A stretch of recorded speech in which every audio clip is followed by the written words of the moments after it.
ఈరోజు మనం దేవదాసు అయ్యగారు చెప్పిన ఒక చాలా శక్తివంతమైన వేదాంత సందేశంలోకి లోతుగా వెళ్ళబోతున్నాం.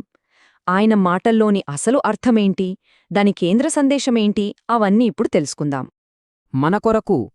చూడటానికి ఇవి రెండు చిన్న పదాలే, కాని రచయిత చెప్పిన మొత్తం సందేశానికి ఇవే గుండెకాయలాంటివి.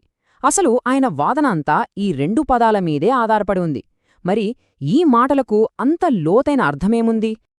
సరే, ఇప్పుడు ఈ అంశాన్ని ఇంకాస్త లోతుగా చూద్దాం. దేవదాసు అయ్యగారు ఈ మన కొరకు అనే ఒక చిన్న వాక్యాన్ని ఆయన చెప్పిన కథనం మొత్తాన్ని అర్థం చేసుకోవడానికి ఒక తాళం చెవిలా ఎలా వాడారో మనం గమనిద్దాం.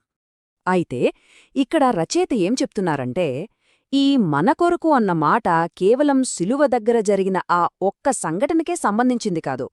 ఇది ఆలోచించండి, సృష్టి మొదలైనప్పటి నుండి చివరికి ఆఖరి తీర్పు వరకు ప్రతిదీ మనకోసమే జరిగిందని ఆయన వాదన.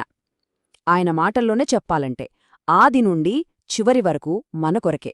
పునరుత్థానము, ఆరోహణము, రెండవ రాకడ అంతా మనకొరకే అన్నమాట. ఇప్పుడు అసలు విషయానికొద్దాం. ఆ త్యాగం వెనుక ఉన్న అసలు వేదాంత రహస్యమేంటో రచయిత ఎలా వివరిస్తున్నారో చూద్దాం. ఆయన దీన్ని ఒక అద్భుతమైన మార్పిడి, అంటే ఒక దైవిక బదిలీగా చెబుతున్నారు. ఈ రచనలో ఒక అద్భుతమైన మార్పిడి గురించి వర్ణించబడింది. ఏంటంటే, శిక్షకు కారణమయ్యే మన పాపాలన్నిటినీ క్రీస్తు తీసుకున్నారో దానికి బదులుగా ఆయనలో ఉన్న సంపూర్ణమైన నీతి మనకిచ్చారన్నమాట. రచయిత మాటల్లో చెప్పాలంటే, మన పాపములన్నీ ఆయన మీద వేసుకున్నారు, ఆయన పాపి అయ్యారు, మనము పరిశుద్ధులమయ్యాం. రచయిత తన వాదనకు బలంగా ఈ లేఖనంలోని వచనాన్ని చూపిస్తున్నారు. ఈ గొప్ప మార్పిడి అనే భావనకు ఇదే పునాది అని ఆయన స్పష్టం చేస్తున్నారు. అయితే ఇలాంటి విషయం వినగానే చాలామందిలో ఒక ముఖ్యమైన ప్రశ్న తలెత్తడం సహజం. ఆ ప్రశ్నేంటో రచయిత ముందుగానే ఊహించి దానికొక చక్కటి సమాధానమిచ్చారు. సరిగ్గా ఇక్కడే చాలామందికి ఒక పెద్ద ప్రశ్నొస్తోంది, ఒక సందేహం. ఏంటంటే, ఏ తప్పు చెయ్యని ఒక నిర్దోషి తప్పు చేసిన వాళ్లకోసం బాధపడటం అసలు న్యాయమేనా? ఇది కరెక్టేనా? చాలామంది దీన్నేమంటారంటే, రచయిత చెప్పినట్టు ఇది కేవలం అన్యాయమంటున్నారు. ఈ ప్రశ్నకి సమాధానంగా రచయిత ఒక చక్కటి ఉపమానం చెప్పారు. దీన్ని అన్యాయంగా చూడక్కర్లేదు, ఇది ఒక గొప్ప కృప అని వివరిస్తున్నారు. ఎలాగంటే, అప్పుల్లో కూరుకుపోయిన ఒక పేదవాడి అప్పును ఒక ధనవంతుడు తీర్చినట్టు. ఆ రుణగ్రస్తుడు ఎలాగైతే కృతజ్ఞతతో నిండిపోతాడో మనం కూడా ఈ బహుమతిని అలాగే స్వీకరించాలని ఆయన సూచిస్తున్నారు. సరే, ఈ వేదాంత భావనను అర్థం చేసుకున్నాం. ఇప్పుడు మానవ భావోద్వేగాల విషయానికి వద్దాం. ఇంత గొప్ప త్యాగానికి మనమెలా స్పందించాలి? రచయిత దీని గురించి విశ్లేషిస్తూ ఒక ప్రత్యేకమైన కన్నీళ్ల గురించి మాట్లాడుతున్నారు.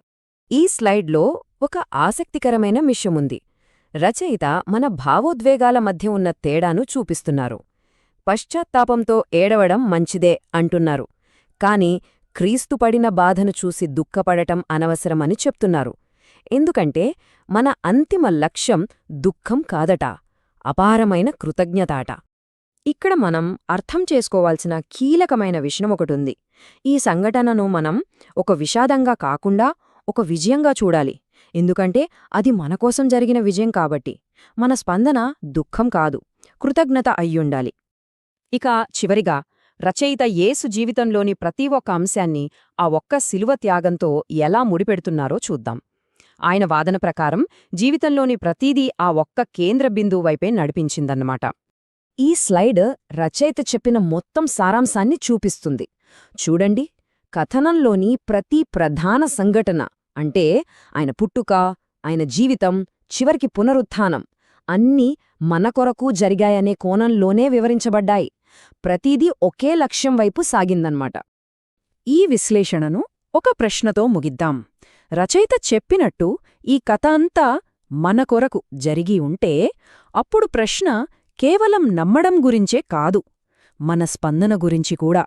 ఇంత గొప్ప బహుమతికి మనమిచ్చే సరైన స్పందనేంటి? ఇది మనమందరం ఆలోచించాల్సిన విషయం.